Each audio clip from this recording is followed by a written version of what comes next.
Welcome to Can Angels Fly Tarot and More. My name is Nancy, and today I am here to read your love storyline. Now, how this plays out is that you have to be able to recognize where you are a love along the love storyline. It's like in the beginning. In the beginning, you start off possibly single. So the first few cards are for the single folks. First card is the Eight of Wands. And the Eight of Wands, relative to being single, suggests this rushing or this anxiousness or this anxiety that surrounds a person relative to wanting to be in love, wanting to meet somebody, that somebody special, that one somebody special that enriches your life. The Eight of Wands again represents the anxiety that could be backing a person emotionally to really put themselves out there, put themselves on the stage, to dress sexy, to try to be a little more alluring. The next card is the Ace of Pentacles. And the Ace of Pentacles represents the initiation or the onset or the urge to making a change. What change are we talking about relative to being single? Make the change from being single into what? Being in a relationship, starting a relationship, start dating. The next card is the Magician. I hope you can see that. The Magician represents a person who is, I would say, knowledgeable as far as, knowing how to enhance their appearance in order to be more appealing, in order to possibly incite intrigue, the intrigue or the interest of another. The Magician relative to a single person has to do with being learning to be more sexy, um, not slutty but sexy. Again, to incite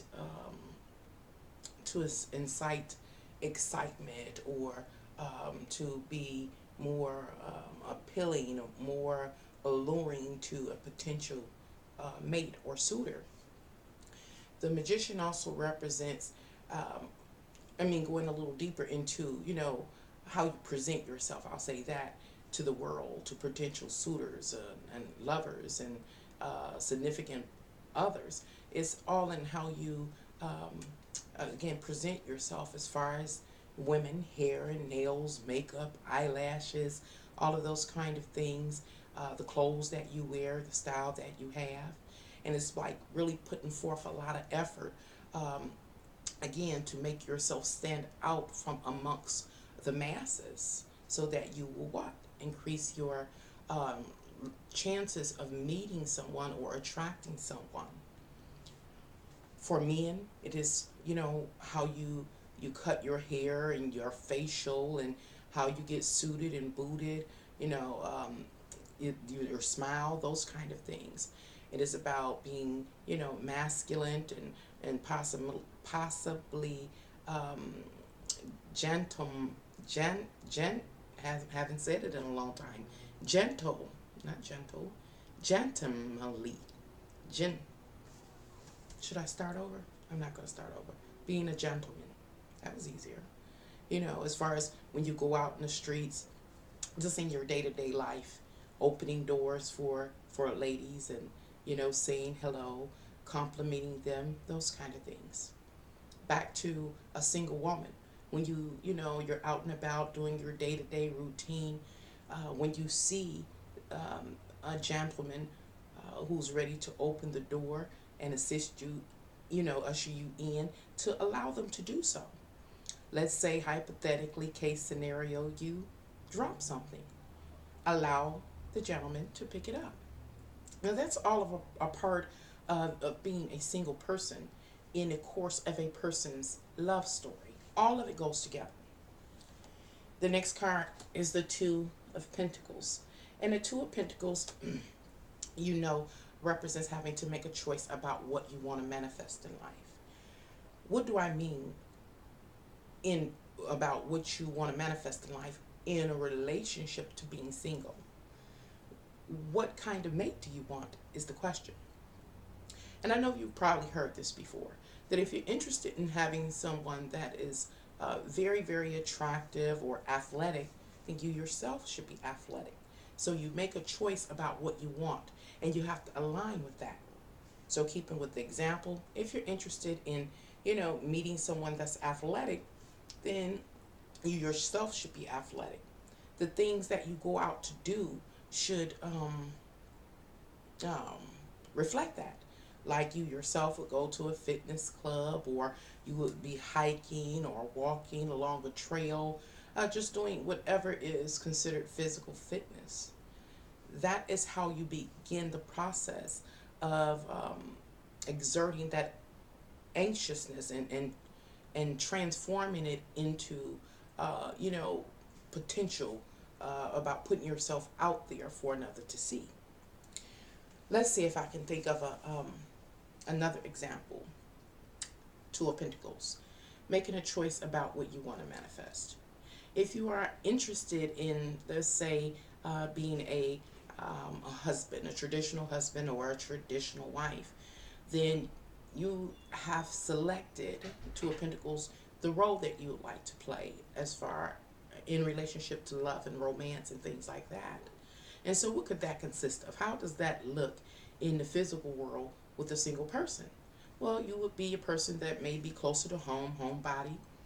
You might find you in your yard, grooming the lawn, cutting the grass, planting flowers, maybe barbecue, maybe sitting out near your fire pit at night under the stars, drinking some wine or champagne. The Two of Pentacles just shows how a person, you as a single person, you are already living the life that you desire to manifest. And you do so in a way that is inviting to another. A person would see you and say, I could see me sitting beside them, or I could see me hiking beside them. Now on to the next phase of love, of the love story, is when you finally meet somebody. You done put yourself out there. You have settled your anxiousness by living out your desire as a single person, and then you meet that person. So the next four cards will be relative to that part of the story. Your card is the Six of Pentacles in reverse, pointing back to the Five of Pentacles. Remember, when you meet this person, you don't know them and they don't know you. Chances are that you each have had your own interests and, of course, your own unique life experiences. But let's get back to the unique interest. When you meet this person, you cannot be, you can't allow yourself to be anxious or to rush or to push your overall desire. It has to be shrouded in some way. And the reason why you have to shroud it or kind of hold yourself back is so that you can take the opportunity to really get to know the person. Go out dating, find out little intricate details about them. Also to find out if you're compatible. The Five of Wands itself talks about how each of you, again, may have different aims, ambitions, and or desires. And so the dating process is really important, as it gives you time to what? Identify what you do have in common, and where you may each have different interests that could be contradicting the other, you know? This, as you may have seen, was the Six of Wands. And so the Six of Wands talks about your day-to-day routine, dating and the day-to-day routine. Making time for each other. Again, seeing how you really can fit into each other's life. Seeing if, as the days go by, if the passion is able to remain steady as you move forward and get to know each other. And what do I mean by that? I'm just going to offer you an example. An example is like when you meet someone, usually ladies have this problem, where some men just anxiously want to get you in bed. They want to have a sexual relationship with you right off. And if you don't, they lose interest. That's an example of, having to slow down to see if the passion consists, their interest in you consists, is persistent. Or if you don't give yourself over to them, if it dies out. Another thing that can take place during the dating scene is that if you rush in and you give yourself over too quickly, like having a sexual relationship or just giving too much of yourself, giving too much information too quickly, trying to um, hasten your association along to something more intense, hastening your relationship or your new social attachment along um, much quicker than it should naturally flow. An example is, again, having a sexual relationship early, prematurely, before um, you really get to know each other. Could end up with the Six of Wands energy, where you're not appreciated, or you're appreciated, or that passion doesn't persist. Another scenario, the way this energy can manifest in one's life when they are on the dating scene or dating, um, is that they give themselves over and the other person lose interest, and or the other person begins to question a person's level of class and or integrity. Still with the dating. But go ahead with the Knight of Wands. The Knight of Wands is a warrior. And what are you warring through in this case? We're warring through that difficult phase of getting to know another. Warring through your own personal uh, passions and your longings and your desire, like to get intimate, and you push forth to, again, what, get to know each other, to partake in the activities that you do find that you have in common. How could this possibly manifest in your reality, in a real life love story? I mean, people go to the show together, or to the theater, or opera. I don't know. It depends on what you're into as a unique individual. You might be a person that likes to go ice skating or roller skating. You may just like going, physical fitness. Folks like to go walking and hiking and things like that. But the Knight of Wands, relative to the dating scene, is talking about really getting out there, living life, being very explorative, and just kind of expanding your horizons relative to the other, getting to know them, and expanding your horizons as far as getting to understand if you're compatible, and also seeing where you two actually fit in this world, like figuring out what your niche is together. The next card is the Queen of Cups. And so the Queen of Cups represents getting a little more serious. Hope you could see that. Getting a little more serious, the Queen of Cups. Getting a little more serious as you gather, the information through your life experiences, through the dating process, and, the sharing process. The Queen of Cups represents an energy that is highly receptive to everything. What would a person be receptive to in a real physical world? If a person comes timely, if they are rushing you, if they are sensitive and tender with you. The Queen of Cups is paying attention to everything. The Queen of Cups is paying attention to if anything crops up from the past, any of those, what they call it, like red flags. And the Queen of Cups takes that kind of information into consideration, all that information into consideration, and this energy allows itself to get more emotionally involved and more emotionally invested. The Queen of Cups begins to care and to begin to nurture another, to support another. But there are still some stipulations that surround the Queen of Cups, as she just doesn't give herself over to any and everybody. A person has to like pass the test. Pass the test being, again, um, becoming aware that a person is equally as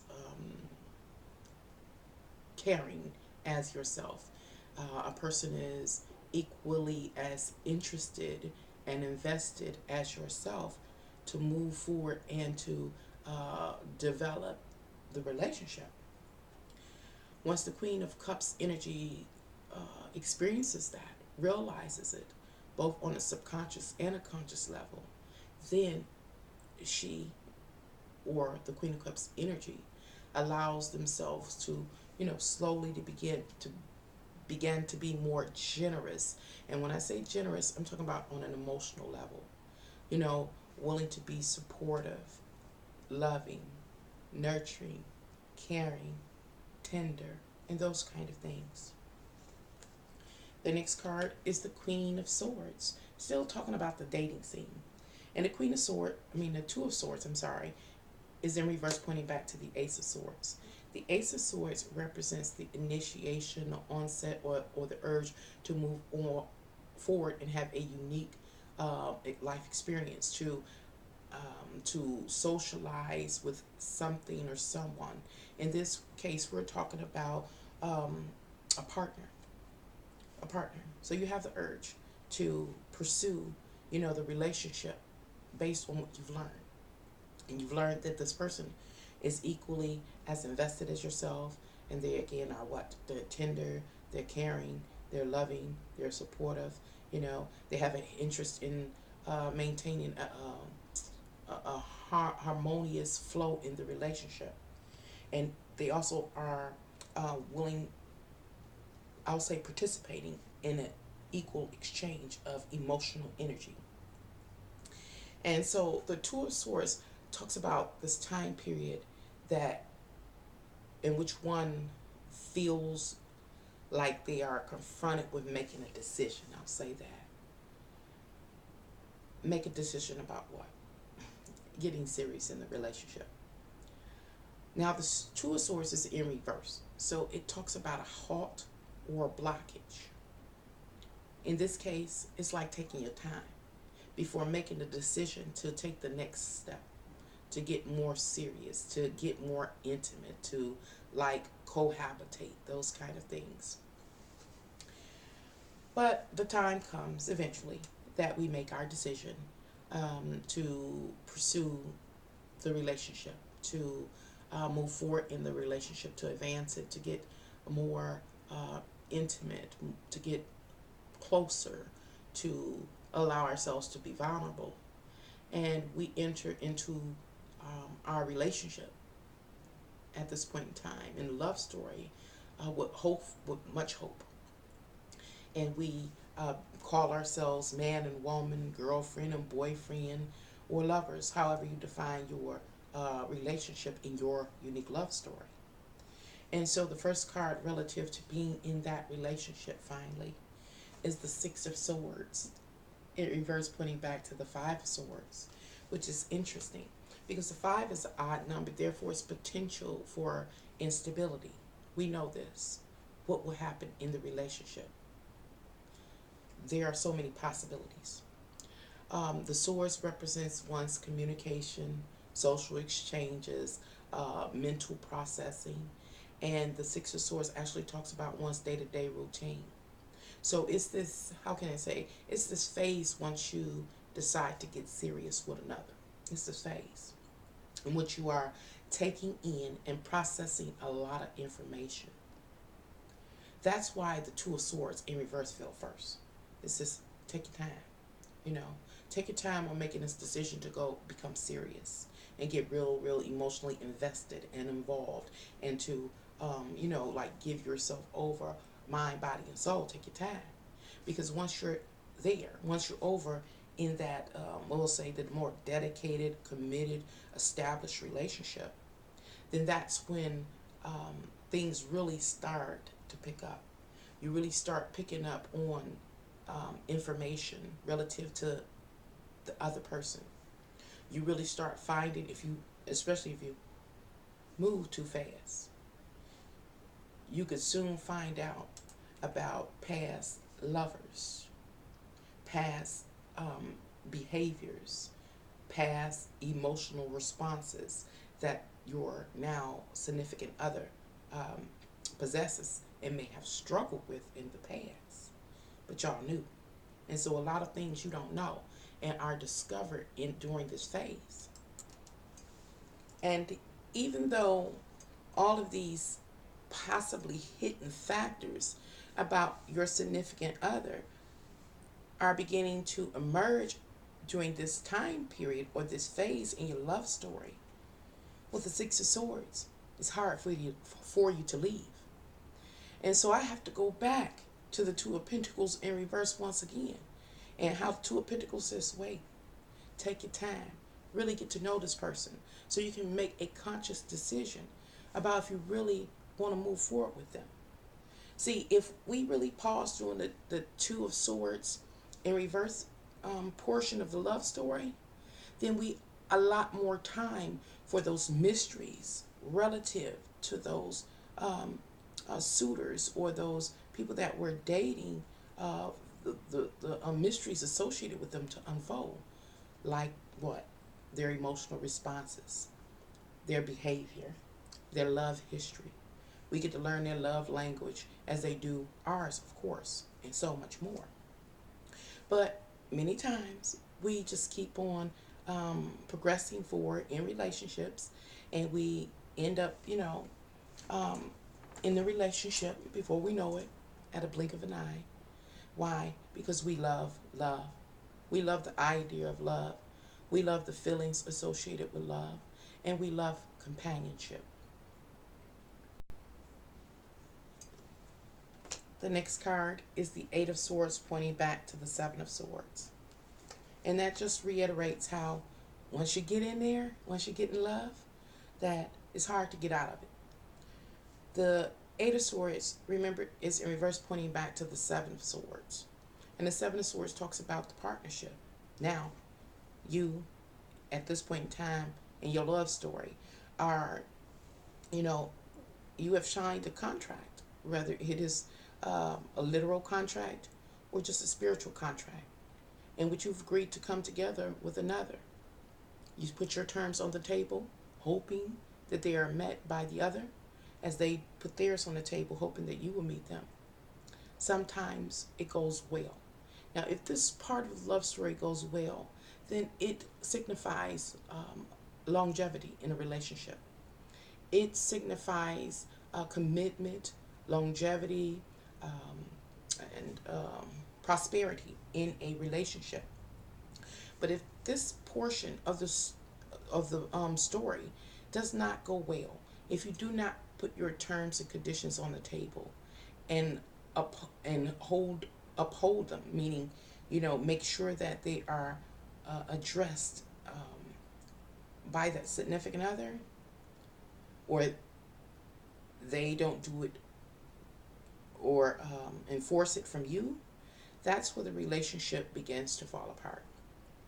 Another thing that could happen in the course of this part of the love story, if the contract is not well established, if it is not upheld on either side, then usually there's a third party that can come in, and that branches our love story off into another tale. So right now, I want to stay fast to when we fall in love, when we're in love, and it's that time period in which we're learning a lot more about our significant other than we had anticipated. Whether it's bad or good, we learn. And no matter what we learn, it seems at that point that when we're in love, that it's really, really hard to let go of. The Eight of Swords, again, it reiterates that difficulty in releasing and letting go. The Eight of Swords in reverse talks about or suggests that it comes a time period sometimes in our lives where even though we can't see the whole story, Even though we may be emotionally entangled in something, that it becomes imperative that we sometimes walk away. But again, it's in reverse. So we can't or we don't. The next card is the Page of Wands. And the Page of Wands represents that young, youthful, inexperienced energy with the wand. With what? See, this story is starting to go south here. You know, the wands can represent the passion, um, the, the desire, one's interests, what motivates them. And it's in reverse. And remember, the page is a messenger. So a person is not no longer talking about what they're passionate about. They're no longer sharing what they're passionate about or interest is, or how they want to use their vital life force energy. Now, how does this look when it manifests into our physical lives during our love story? It could be where people just begin to take the other. A person begins to take the other for granted. For granted, they don't keep them updated or up to par on how they are feeling or what their interests are, even where they're going, what they're passionate about or what they're dispassionate about. At this point, it's interesting how these cards are falling because it suggests that sometimes we end up in a blind in our relationships in the course of our relationship, totally in the blind. Said this is starting to go south, but we're still talking about when we're in love. The next card is the Six of Pentacles in reverse, pointing back to the Five of Pentacles. Yeah, it's starting to go south. Now, I didn't decide to make this particular video about our love story for it to go south. I was hoping that it would stay with the energy of the Queen of Cups, where the contracts have been submitted from both parties, and each party is meeting the demands of another in a reasonable manner, so that the relationship could blossom. But obviously, through consulting the tarot, we are looking at, again, the whole love story, from being single all the way through falling in love to what it seems like it's going. And it is the um, diminishing of love, or the beginning to fall out of love. But I'm going to stop and I'm going to read the cards. And so the Six of Pentacles, is in reverse, pointing back to the Five of Pentacles. The Six of Pentacles itself talks about the day-to-day routine and all that you do. Remember, based on the cards that have fallen prior, it was a point and period in time which y'all wouldn't be out of each other's company. You couldn't even phantom it. You were always around each other, really interested in each other, inspired by each other, having exchanges, getting to know each other, falling in love. And then here we have this Six of Pentacles in reverse, talking about the day-to-day routine has changed, that there is an imbalance in the day-to-day routine, and what each of you are manifesting is different. There's not a fair exchange of energy, resources, passion. There is not the goal. The goal is not the same. What goal might we be talking about relative to this particular tarot read? We're talking about the goal of sustaining a loving, committed, and a long-term relationship. It falls apart. Pay attention. It fell apart after the terms and conditions that were submitted by a partner were not satisfied by the other. And even though that partner that put those terms and conditions out that weren't satisfied by the other, even though they saw it wasn't being, their terms weren't being satisfied, they couldn't walk away, or they wouldn't walk away. And the reason was because they were too deeply invested. For some people during this part of the storyline, they had moved too fast in the first place. And so by the time they fell in love and got into the relationship, then a lot of mysteries about the significant other began to unfold. Some of the mysteries that manifest in our lives are, again, our significant other's emotional responses not being the most healthy, or coming to find out our significant other truly is toxic or violent or vengeful, or they have a reputation or a history of having multiple lovers. But all that occurred because the partner did not acknowledge the red flags.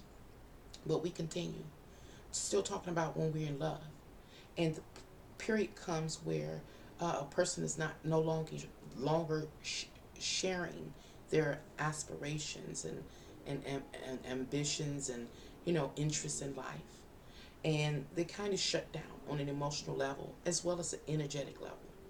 With the page of wands in reverse, when a person shuts down on energetic level, they're not interested in going out to date or to hang out, or some even don't want to make love anymore, that kind of thing. And so when we get to the Six of Pentacles, the last card for this portion of the love story, we find that there is no longer an even exchange. Over an extended period of time, that um, um, uneven exchange between partners leads to the Five of Pentacles. And the Five of Pentacles represents instability in one's physical world. You know, sometimes in a reality, and in reality it manifests as the home starting to fall apart. One partner is not contributing what they had maybe formerly contributed to maintain the um, the the life. Not the life, but yeah, life. The demands of life. Because when we start talking about a person loving you, or loving you not, if they love you and you have shared interests, a part of that shared interest is in sustaining or carrying life through all the responsibilities, from food, clothes, shelter, all the for real, live, mature things that we have to deal with, as well as sustaining, the emotional connection, the passion, and just the emotional investment to another. One is willing to do when they love you. But when the moment comes in the love story that they don't love you, then they don't feel like they have to submit their contribution. They don't have to pay a portion of the rent. They no longer have to, break bread with you. They don't have to come home for dinner. They don't have to hold long conversations with you. They don't have to sit up and watch movies with you. It becomes, again, this uneven exchange of energy and investment in your lives together. And it can lead, again, like to the breakdown of the home. If it is unchecked by the partner that is, number one, has ignored the red flags all along, it can lead to, I'll say, health issues, heartbreak, those kind of things with the Five of Pentacles.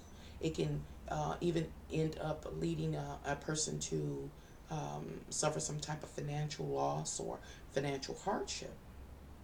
Now, the next part of this love story we're going to talk about is, you know, when love begins to dissolve, to dissipate, possibly due to a person losing their interest, or um, there being an outside force, or a love triangulation that is taking place.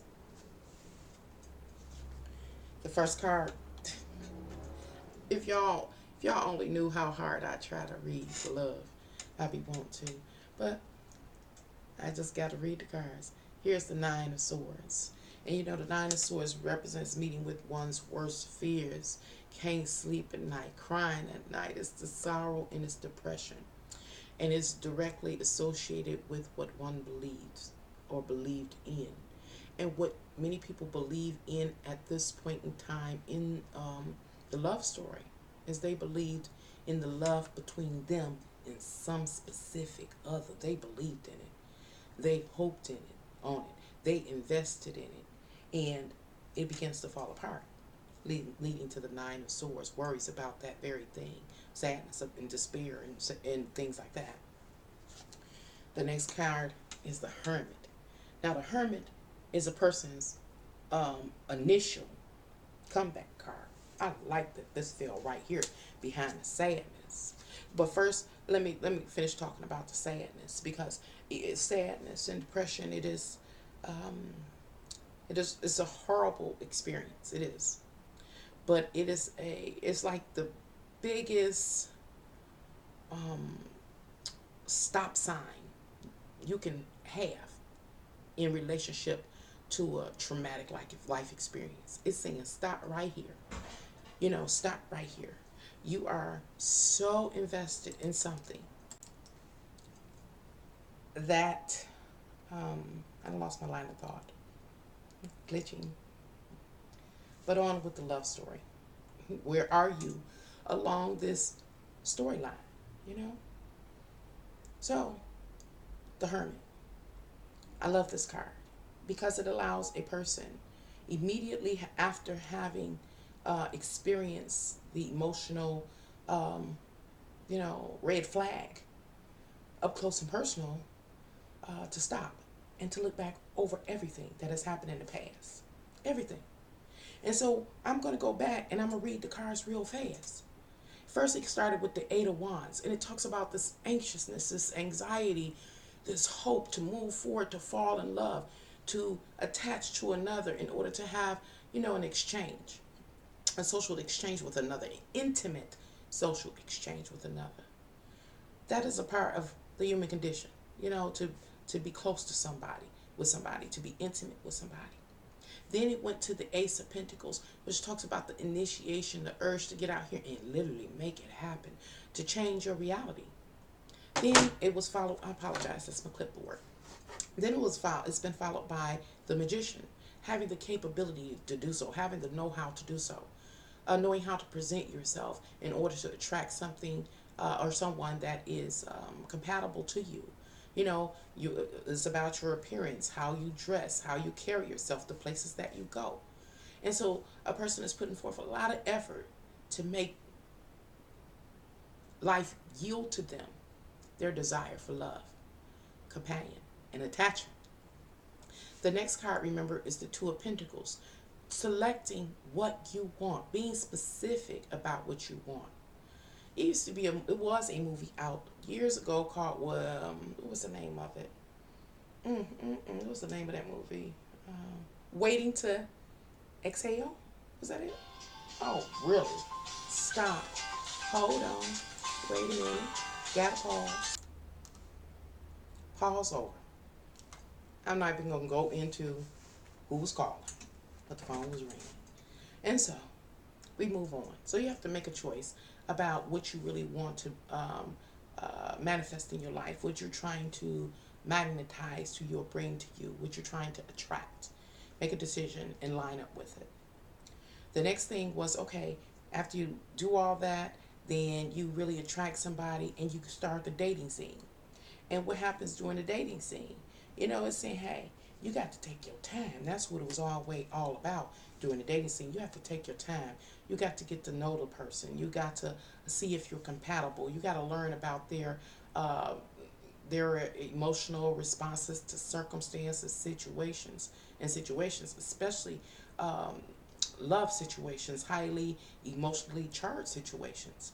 You have to learn about their past and different things like that. You have to learn what you have in common as far as interests and life goals and things like that. Take your time. The Six of Wands in reverse, pointing back to the Five of Wands, said, hey, if you rush, then the chances are that you're not going to be appreciated, and what you want is not going to be acknowledged. And so the Knight comes and say, hey, go ahead and move through this dating process, fiercely. You know, um, I'll say classy, fashionably, whatever the case may be, containing your deepest primal desires and lust and things like that. Stay in control.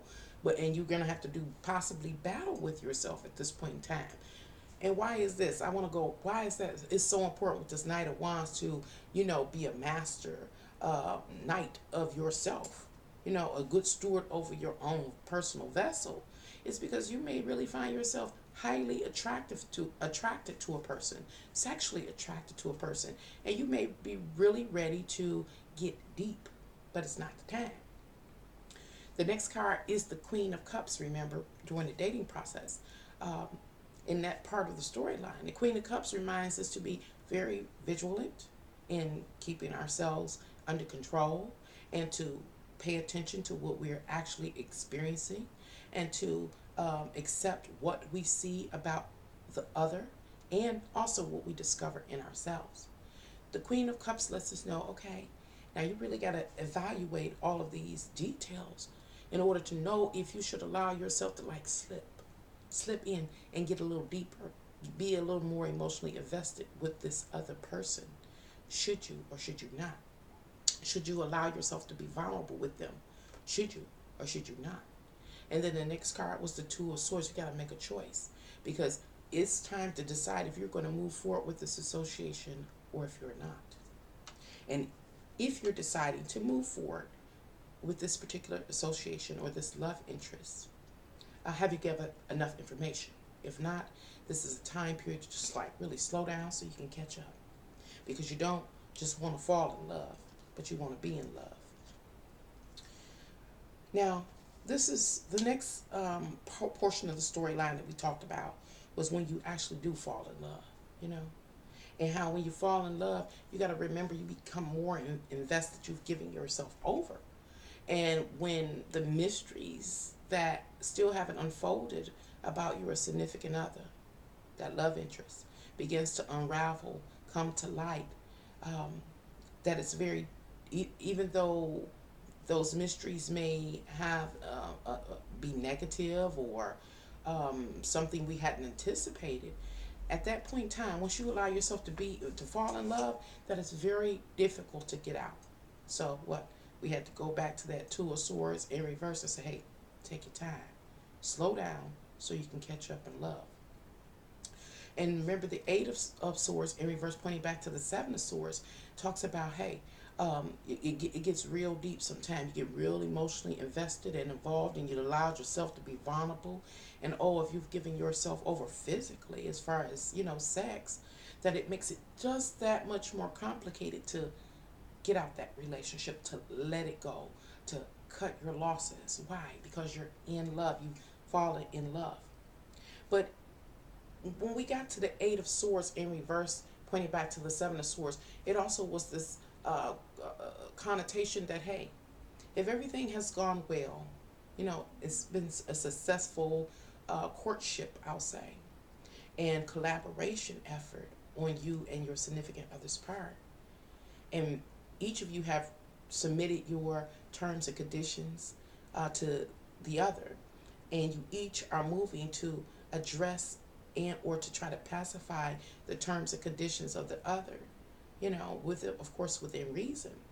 Then it suggests that the relationship can um, uh, move forward, and it can blossom, and it can actually end up being a long-term, committed, and again enriching relationship.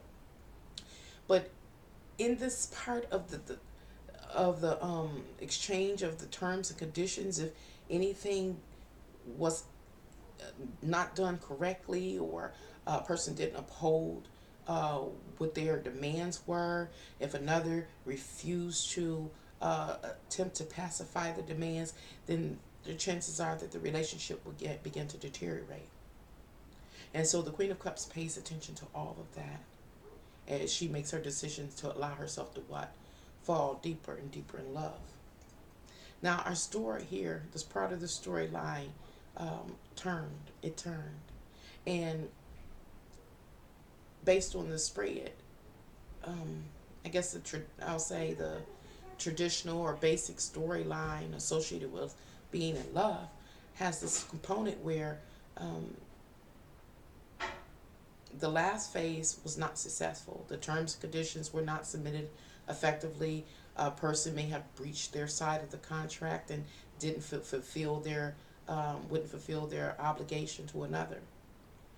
A person's secrets may have begun to come out, you know, as far as again their emotional responses to circumstances, situations, and especially in love. It may have information about their past love lives that you didn't know of, you didn't take the time to know, and or a person held that from you, begins to come out. The list of past loves or loves gone by comes out. Different things like that. A person's ability to really be emotionally invested and deep for the long haul, all that starts coming out.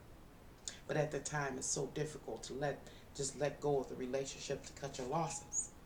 But what you do, what some people do, I'll say at this point, is have they meet with sadness and their greatest fears, and they worry with the Nine of Swords because they believed in love. They believed in this person in particular, um, to be their one, the one and only, or the one. Now, that time came that you got to look back over all of that. You look all over that. And you see possibly where you may have, you know, allowed yourself to turn a blind eye to some things. You may look back and see how you may have rushed something or some things. You may turn around and see how you presented yourself or didn't present yourself. You may turn around and see how um, you may have been projecting um, love, how love should be. You know, how what you may find out with the hermit, uh, of course, depends on your unique life experience, uh, love experience. So eventually, one way or another, with the hermit, you get to reflect and you really get to see what has taken place. You can accept it or you cannot. But to accept it will help you in future love scenarios.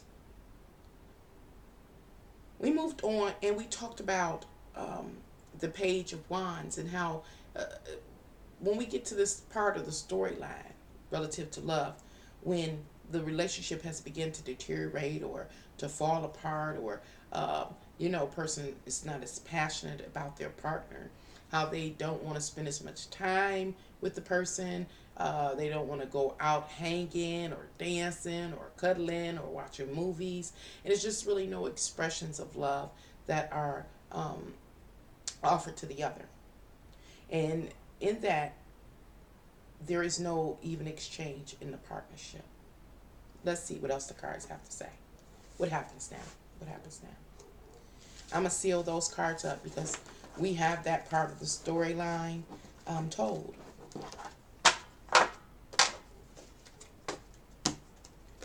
The next card is the nine. Is this the Nine of Wands? See, I need my glasses. I need my glasses, girl. This is the Nine of Wands, and it's in reverse, pointing back to the Eight of Wands, back to that rush. The reading, this love reading started with the rush, the anticipation, the anxiety. We're back to it again. We're back to it again. And how all of a sudden a person is stunned. You're stunned. You're stuck. Because the nine represents the beliefs. Remember, it was a time period that you believed in love, that you were soaring. Your heart was wide open. Your nose was wide open. You were in love. And you were going for it. And you believed in that aim. And you would defend it with everything that you had. But once the actual scenario played out, and you could no longer defend your beliefs or your wants or your desire to have a romantic, loving, long-term committed relationship with that someone special, that particular one, you couldn't defend it anymore. And now there's another rush that happens. It's another rush of anxiety. This is crazy. The next card is the Three of Swords in reverse, pointing back to the Two of Swords. What now? Who do you socialize with now? Now that the association that you so admired and upheld has become destabilized. It seems like every exchange is emotionally turbulent or leading to some turmoil. How does this manifest in the real world when it gets to this level? You know, the Three of Swords is also a card that represents love triangulations, where you may want to sit up and just try to talk to that someone special, but they don't want to talk back. They're past the passion and the desire is gone, and you find yourself like the oddball ball or the sore thumb when once you were a heart, you know.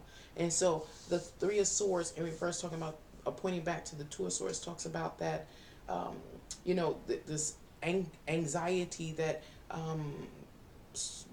overtakes a person, like when they're heartbroken, when they feel like they've been betrayed, when the terms of the contract have been breached, you know, when the promise of love no longer exists or is fading away. What do you do? What do you do? Here's the Four of Pentacles. And the Four of Pentacles represents that state of like, what do I do now? It's this point in time in a storyline, a love storyline, that you got to sit with yourself with the Four of Pentacles. And you got to gather up what you got left. You know, a few cards ago it talks about cutting your losses. Here with the Four of Pentacles, you are at this place where you are forced to um, um, take account of what you have left because you didn't cut your losses, because you didn't pay attention to the red flags. But this is an interesting card here, this Four of Pentacles, relative to the love story. This part of the love story is, you know, when a person suffers heartbreak, or they are separated for somebody that they really adore and have great affections for, it hurts very, very bad. Like the Three of Swords and the Nine of Swords, it hurts tremendously. But it's an illusion, I'll say an illusion, that you, because you haven't lost everything.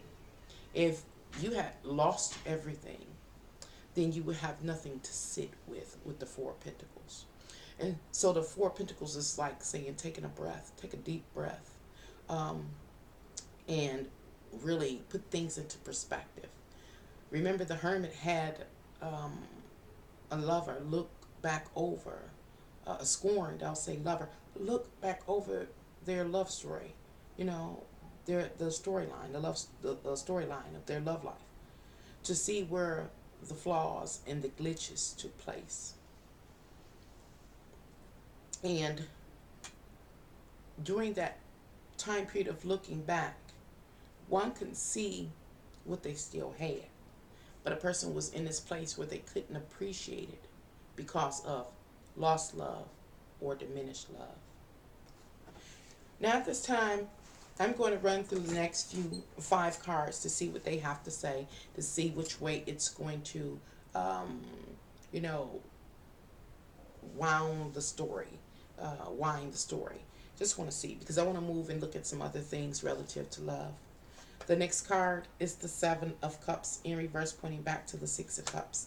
And what is that talking about? You know, this is so interesting. I'm going to have to keep going on just a little bit longer. Because now we're in the part, remember, of the love story where love has been lost. Now you're ex, or whatever, however you like to label yourself, or label lost love. And the time comes where you will eventually evaluate what you got left. Even if you miss the initial evaluation about what you got left, you know, you can't see it because of heartbreak or whatever, let down. Excuse me. But eventually, the love storyline continues, and you do get to this place where you say, "Oof, well, I didn't lose everything. You know, I didn't lose. I'll say my mind, or if you did, you found it. My heart really didn't break, or it didn't stop. It was just hurt, you know, and it wasn't, you know, physically my heart. It was the emotion." Warning me, letting me know I need to make some changes, I need to get prepared. You know, we go through all of this eventually. And another thing that a person goes through at this point in a love story is that the days seem kind of longer. You start realizing for a moment the days seem quite long. And they're quite long because that love, that person that you held in high esteem, is not there anymore. And so you be like, well, how am I going to fill up the rest of my day? You know, I'm a little bored. I'm a little lonely. How could this manifest in a real physical world? Sometimes we get so used to sleeping with another that it's hard to sleep by yourself. You no longer want to sleep in your bed, you go sleep on the couch or something like that. Or when you go out, on the town or go shopping, it's not as fun. It's not as enriching. It's not as colorful anymore. And so this Seven of Cups in reverse, pointing back to the Six of Cups, talks about the moment when things just aren't as colorful anymore because of the absence of that love that has gone by. And also, the Seven of Cups also talks about how at the time that one loses a love and is still we kind of have it blown out of proportion, that they're so fabulous or so magnificent that we don't see that there are other options for us. We allow, remember back to the Eight of Swords in reverse, pointing back to the Seven of Swords, and the Six of Swords pointing back to the Five of Swords, where you can't see anymore. You're blinded by love. You're blinded by love. Even after love is gone, there's still this level of obscured vision. And part of this obscured vision is directly related to not seeing that there are millions of people in this world. And therefore, there are millions of potential suitors or love interests. All we see is that one person. That's deep. The next card is the Justice card. And I'll use the Justice card to close down this portion of this love reading. Because the Justice card lets us know, those of us that are somewhere, because we're somewhere along this love story timeline, we're somewhere along it, that whatever happens next is completely up to us.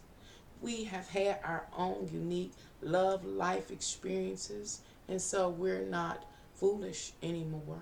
We're not in the dark anymore.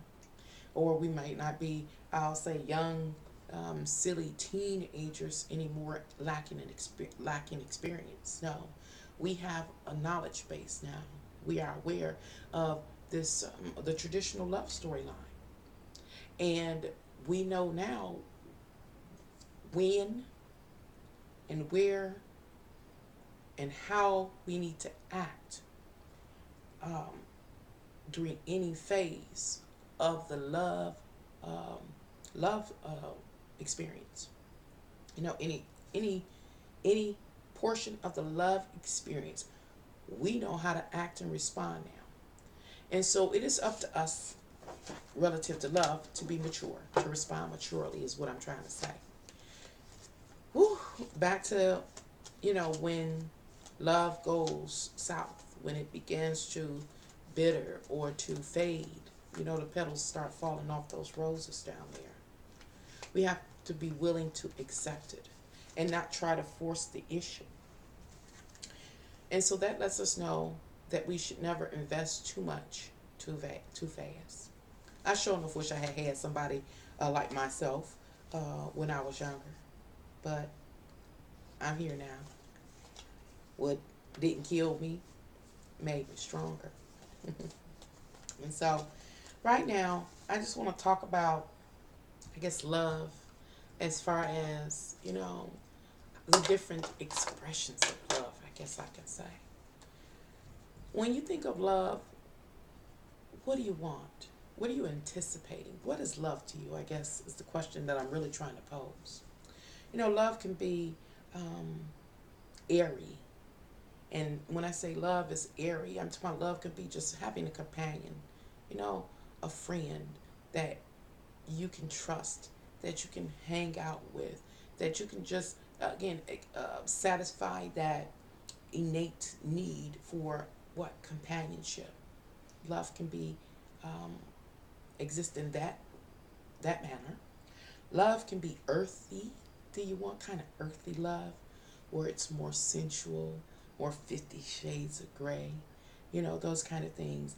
When I say earthy, I'm talking about, is love to you being massaged and,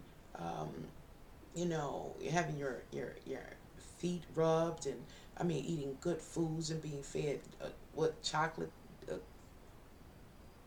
chocolate covered strawberries and things like that, and partaking in a glass of champagne? Is that love to you? would that be fulfilling to you? And if so, how long would it be fulfilling to you? Or love can be really watery, very affectionate and soft, gentle and tender. Would that be more to your liking? And if so, how long would that type of love carry you? And a final expression, I'll say, of love or um, gestures of love can be fiery, very passionate, sexual. Um, it could be something role play like in the physical world, like being a dominatrix over a submissive person. Would that type of love be more satisfying to you? And if so, how long?